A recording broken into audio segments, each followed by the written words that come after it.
บันส่วนนะพี่อะเอาบางอันในไว้ขอฮัมโบลบ่สะดาวไหนบ่เมาบ่โบลครับเลยเขาเจ้าสีขามรถไปทางบ้านอื่นบ้านพุ่นแหละทุกคนว่าอยู่นี่เป็นจุดสัญญาณอินเทอร์เน็ต 4G ของหมู่บ้านเขาเจ้าทุกคนเลยจังแก้วตะมอไอ้บ่เนี่ยบ่เขาเจ้าจะตากเป็นแถวแบบนี้ได้ทุกคนเลย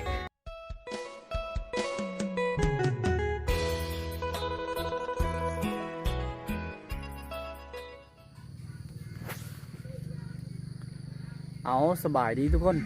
สบายดียามตอนเช้าเลยตอนนี้เวลากับประมาณ8 โมงหรือว่า7 โมงนะทุกคนให้7 โมง 8 โมงอยู่นะตอนนี้บ่าวเคมาอยู่ที่หมู่บ้านละเตืองเมืองเซโปนเขตจุดสูงละโกนะทุกคนเลย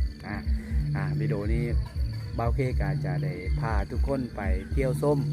หรือว่าพาทุกคนไปฮับส้มวิถีชีวิตชาวบ้านอยู่ในเขตนี้นะเป็นหมู่บ้านชนเผ่าตรีว่าเขาเจ้าได้เฮ็ดอย่างแน่ในช่วงตอนเช้าทุกคนเลยทางพุ่นเสียงตึมๆอยู่ก็คือเสียงเพลงเสียงยางเสียงตู้นะเขาเจ้าเปิดในช่วงงานแต่งทุกคนเลยจะพาทุกคนไปเบิ่งวิถีชีวิตชาวบ้านเขาเจ้าได้เฮ็ดอย่างแน่ช่วงนี้ทุกคนเลยอันนี้คือเฮือนอายเพิ่น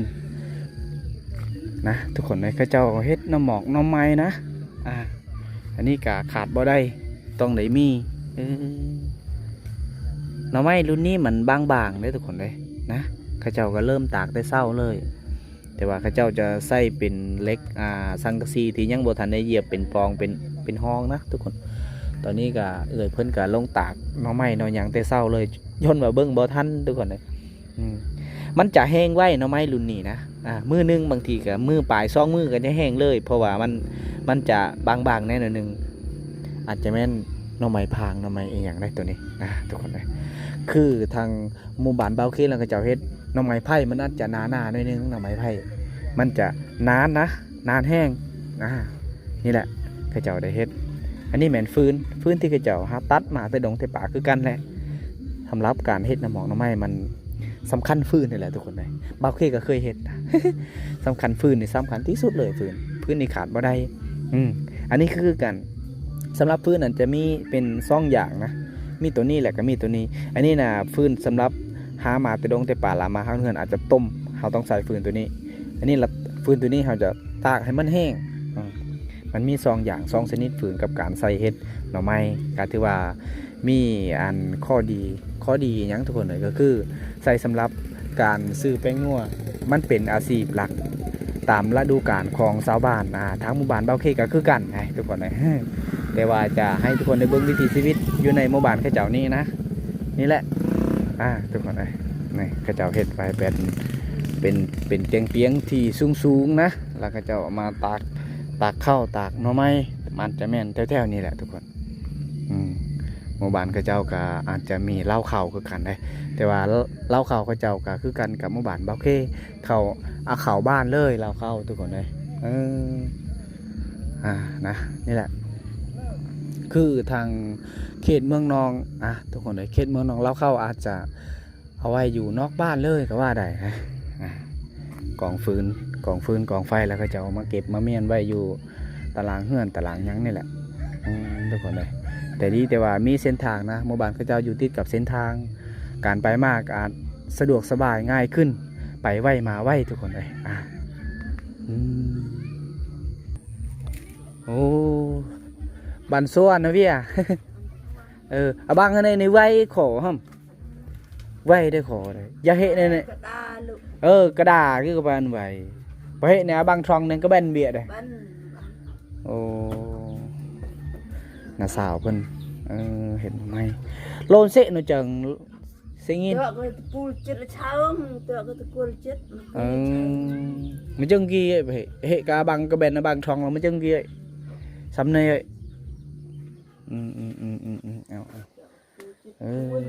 โคไว้เด้บางอันนี้เด้แต่หอมกระเตาสำเนียโคก็บางช่องโอ้เตียงผัวเตียงแม่ก็ถือกรอเลยบางเตาเต้เขาเขานั่นมันเตา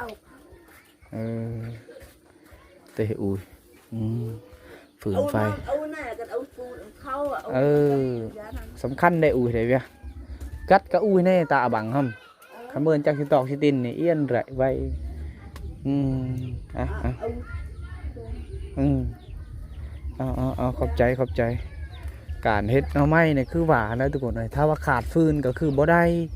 นะมันนานแห้งแล้วนานได้เงินทุกคนเลยนี่คือฮานคาเลยโบผู้สาวงามบ่แม่นเชื่อดอกโอ้งามหลายเอ้ยผู้สาวเข้ามาเปลี่ยนชุดอยู่บนนี้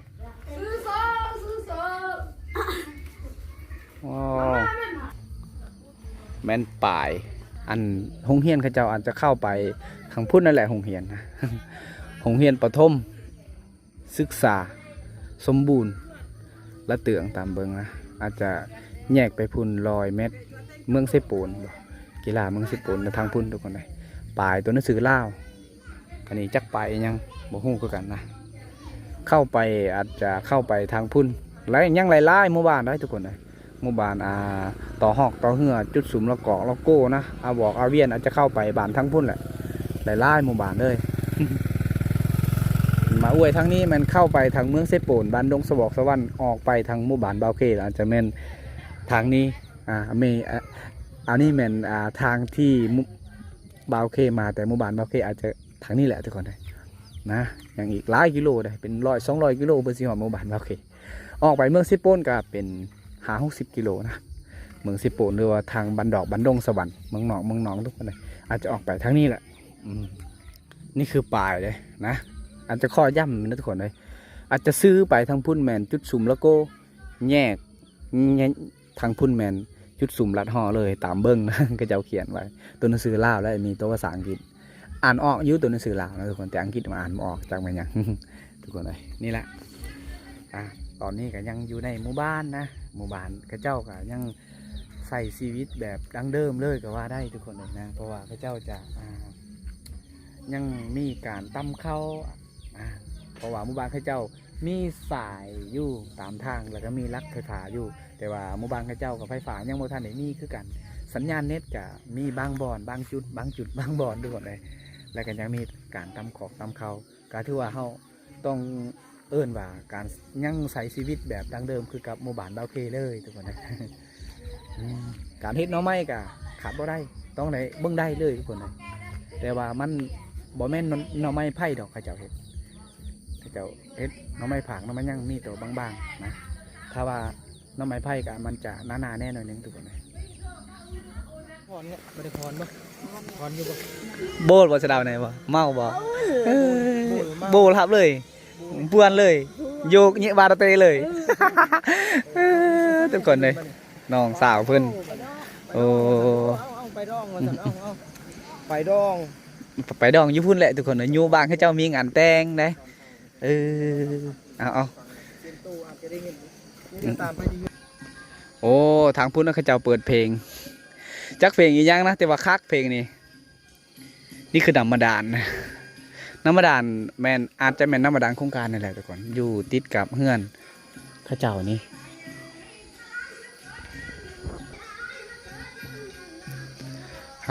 ทุกคนเลยห้องนอกห้องน้ำอาจจะมีครบได้แต่เขาเจ้ามาเฮ็ดผ้าด้วยไม้ผางไม้ยั่งนี่แหละมาสานมาเป็นผ้าเป็นหยังทุกคนโอ้ฟังพุ่นก็จะแม่นหมู่บ้านเสียงเพลงก็อาจจะโคตรแจ๋งเลย อันนี้เหมาะกับการเต้นการฟ้อนได้เพลงตัวนี้ครับทุกคนนะโอ้หมู่บ้านเขาเจ้าสะอาดแปลนนะผู้ทางพุ่นก็ยังมีหมู่บ้านนะทางพุ่นก็ยังมีหมู่บ้านคือกัน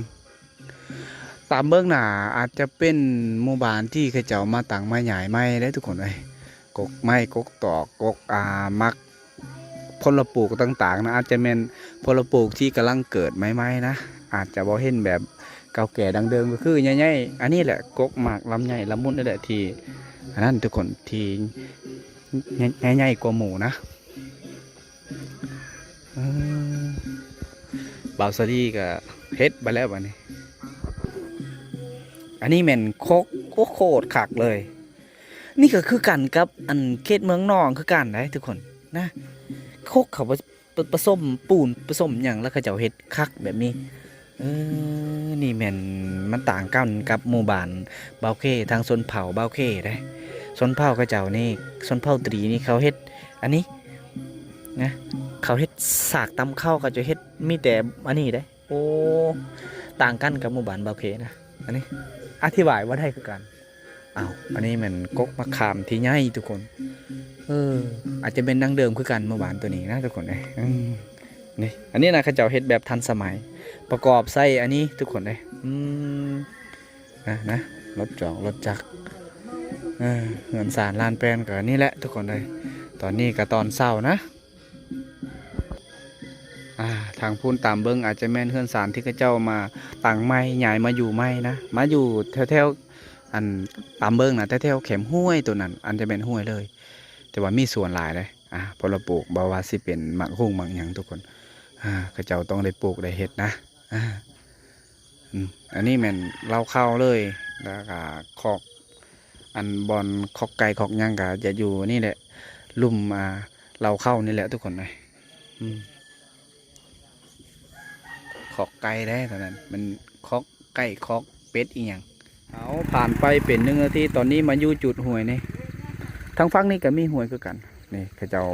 สีขามรถไปทางบ้านอื่นบ้านพุ่นแหละทุกคนทาง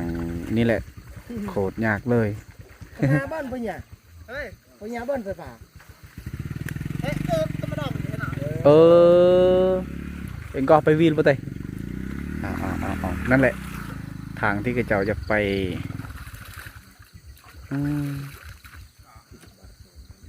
ไปเลยโอ้ให้จูนะให้เปียออนไหนปะสวย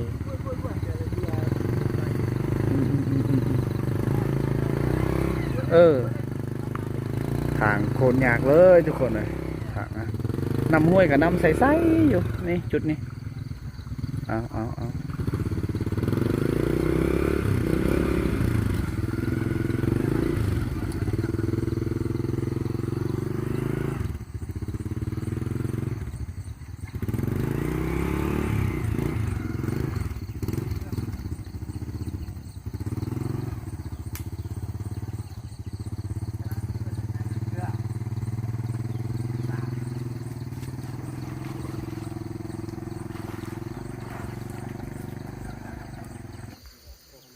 ทุกคนเลยนะมาอยู่จุดน้ำห้วยกับบ่าวสลีเพิ่นไหนเลาะเที่ยวส้มหรือว่าส่วนนี้ยังกลางป่าของหมู่บ้านเขาเจ้าหนองบ้านเขาเจ้าทางนี้ก็เป็นทางเข้าจุดซุ่ม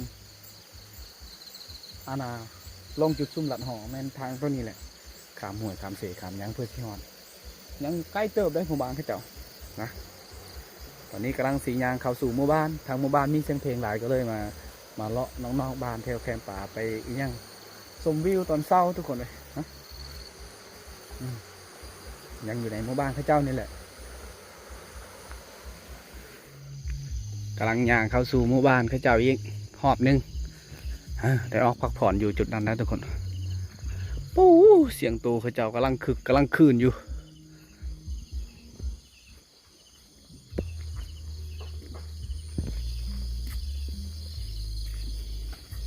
ต้นไม้ใบหญ้าสีโค้งสีเขียวแถวนี้กลางคืนอาจจะได้ยินเสียงปากตั๊กแตน ห้องแถวนี้นะอันนี้ก็จะเปลี่ยนนะพอดีตอนนี้เวลากับ8 โมงนะผ่านไปทุกคนเป็น1-2 นาทีนั่นแหละหอนเวลา8 โมง8 โมง 9 โมงแล้วเขาเจ้าลงมาตากหน่อไม้เขาเจ้าจะตากเป็นแถวแบบนี้ได้ทุกคนเลยตากงามแต่ก็คือว่าแหละหอดตอนแรงกับมันอาจจะแห้งเลยนี่ความร้อนนะมันแห้งเลยคันแดดแห้งเพราะว่าเขาจะตากเป็นแถวเป็น4 แถวทั้งหมดหน่อไม้กับหน่อไม้บางๆมันจะอาจจะแห้งไวทางพุ่นก็จะกำลังอันนั้นมีทั้ง2 อย่างเลยความร้อนทางลุ่มคือไฟนะทางทึ่งคือแดด 2 อย่างเลยอันนี้ทุกคนเลยหน่อไม้อันนั้นเบิดนะหน่อไม้ผางหน่อไม้ที่บางๆนั้นเนี่ยทุกคนเลยนี่คือกัน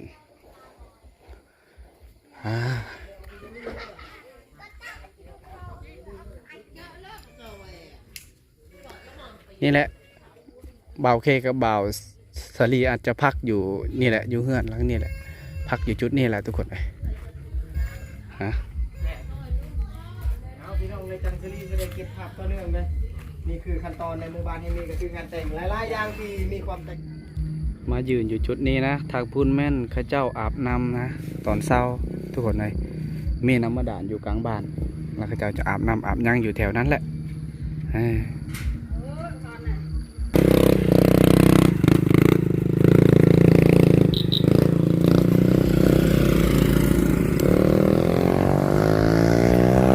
มายังอยู่ในหมู่บ้านนะเข้าเจ้าจะไปนั่นไปดีไปตลอดตลาดได้ทุกคนเลยฮะเมื่อกี้ได้ถามเพื่อนเรื่องเห็นหน่อไม้อยู่ข้างหลังนี่แหละทุกคนอาจจะแม่นแขกนะ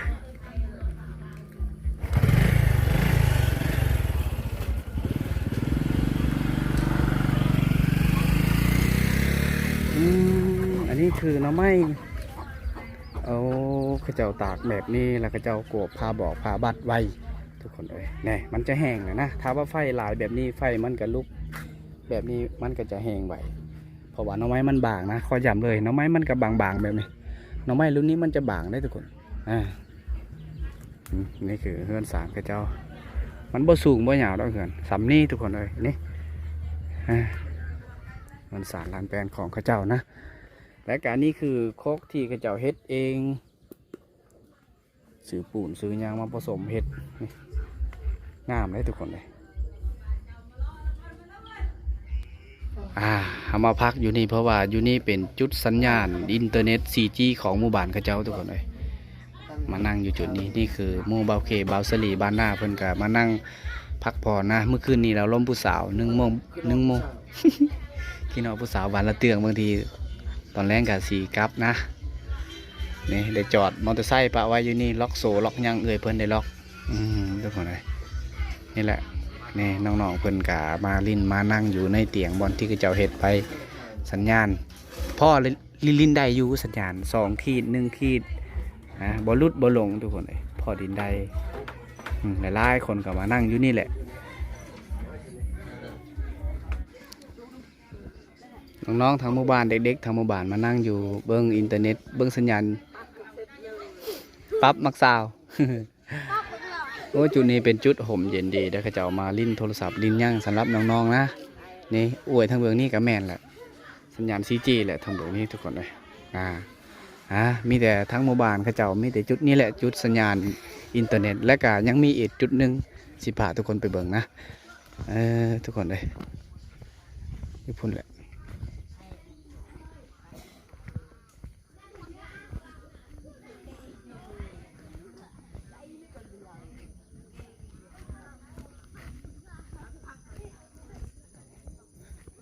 อันนี้อาจจะแมนฮันค่าคือกันได้นี่หมู่บ้านเขาเจ้า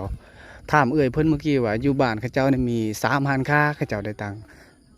แต่ว่าตามเบิ้งหลักๆคนมาซื้อลายอาจจะแมนฮันเพิ่นนั่นแหละนี่อยู่นี่กับสัญญาณอินเทอร์เน็ตคือกันเบิ้งสิขึ้นไปเบิ้งก่อนว่ามันขึ้นจักขีดทุกคนเลยถึงตึ้มอยู่เสียงเพลงเสียงตู้นะเพราะว่าอยู่พุ่นนะโอ้มีงานแต่งได้อยู่พุ่นทุกคนเลยนะ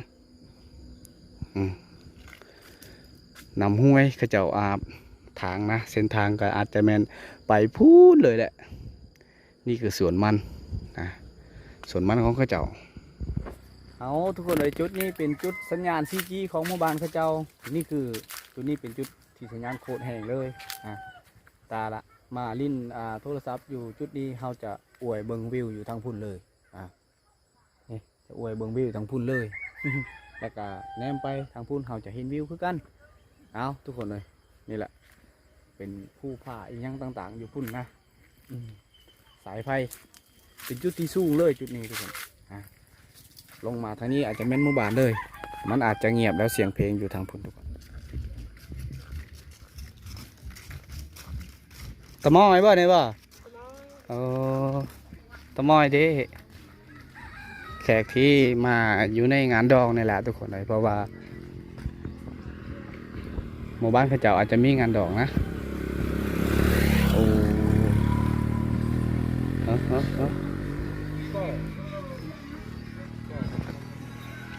เข้ามาพักจุดนี้เหมือนเดิม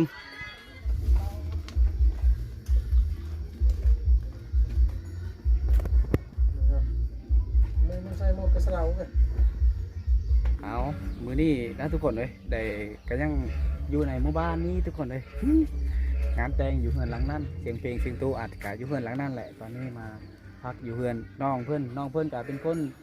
เฮ็ดคลิป นะทุกคนเลยแต่ว่าตอนนี้น้องๆเพื่อนกะได้มาเสิร์ฟข้าวหาข้าวหาน้ำมาให้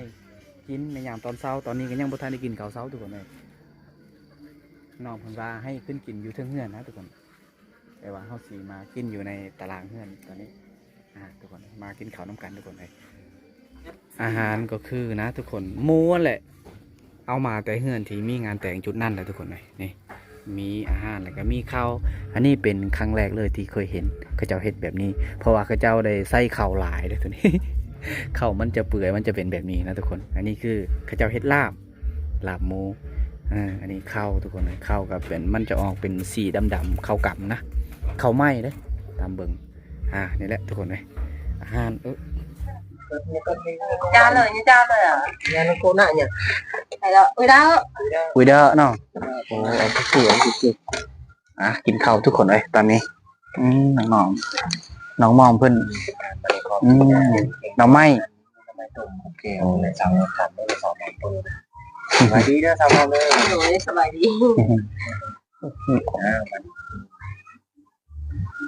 เอาชะลี ấp bằng บางอะไรเนาะ bên mẹ ra đi là bao hôm bao lem bao sóc หน่อไม้นี่ก็แสบคือกันได้ทุกคนนะมาทุกคนกินข้าวร่วมกันมั้ย thanh hệ hay khâu em này ốp con tia à โอ้ ให้อบเดอะมูดเหรอ hay ốp đờ lên con tia hay khâu em đờ là ốp đờ là ก็แกง แหม tia rồi chị ใบอะไรพี่เหรอครับ เจอ ใบเนื้อแจงจะเด็ก ก็ได้ อะไรเนื้อหวานหรอใบเนื้อแจงเนื้อหวานหรอในโกนั่นเนื้อหวานเนี่ย nhỏ rồi ก็ em น้ำมะนาวได้ไม่มะนาว kịp cam คลิปกลางเลยแล้ว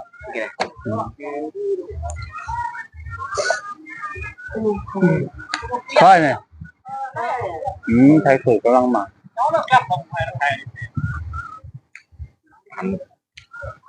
ทำทีกินนะ lưng một ยู่วีนเลย có gì cần ta thiệp rồi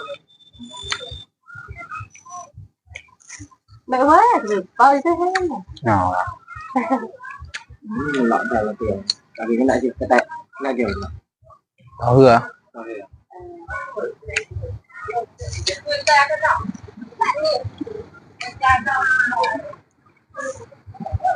ให้พวกเรามอง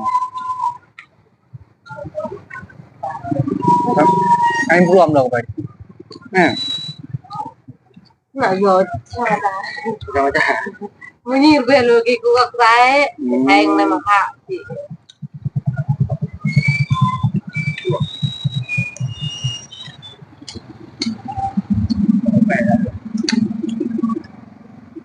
เล่นอะไรมาเจาะดอง เอาแมนถ่ายเอาทุกคนเลยตอนนี้บ่าวเคกับบ่าวสลี่กับกินข้าวกับอิ่มเลยนะทุกคนเลย น้องมอมเพิ่นเอามาอาหารเอามาข้าวเองยังได้กินอิ่มเลยนะตอนนี้ก็พักผ่อนอยู่ตารางเฮือนข้าเจ้านี่แหละทุกคนนะมานั่ง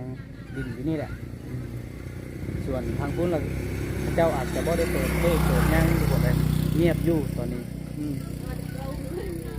นี่เฮ้ยจุดนี้อันนี้คือแม่น้องมอมเพิ่นส่วนน้องมอมเพิ่นกะไปเฮ็ดเวียกรับใช้คนที่เฮ็ดอยู่โคกินอยู่จุดนั่นแหละทุกคนเลยนะตอนนี้กำลังสีหยางขึ้นไปอยู่เงื่อนเงื่อยเพิ่นเอาได้ไหมนะพี่ลี่เอาได้ไหมเอาเปล่าขึ้นนะไปซื้อของหวานของหยางก่อนหลังจากกินข้าวแล้วเขาตรงนี้กินของหวานอีกอย่างทุกคนเลยนะ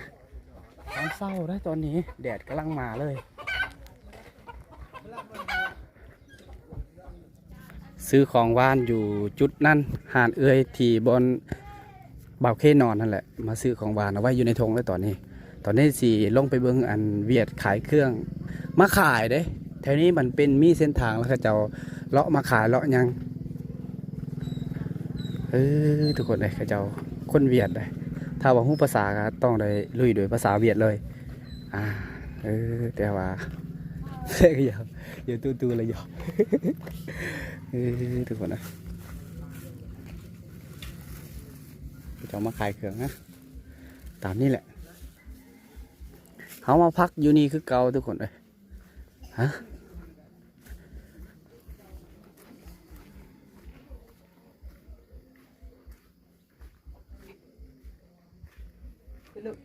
บ่ว่าไปเลยเก๋ป๊อปไปเลยโอ้จังแก้วรอดเลยได้มาเลย นี่แหละทุกคนในวิถีชีวิตของหมู่บ้านชนบทอยู่ในเขตนี้ทุกคนนี่แหละอย่างที่ทุกคนได้เห็นนั่นแหละเป็นคนของคนชนเผ่าทรีทุกคน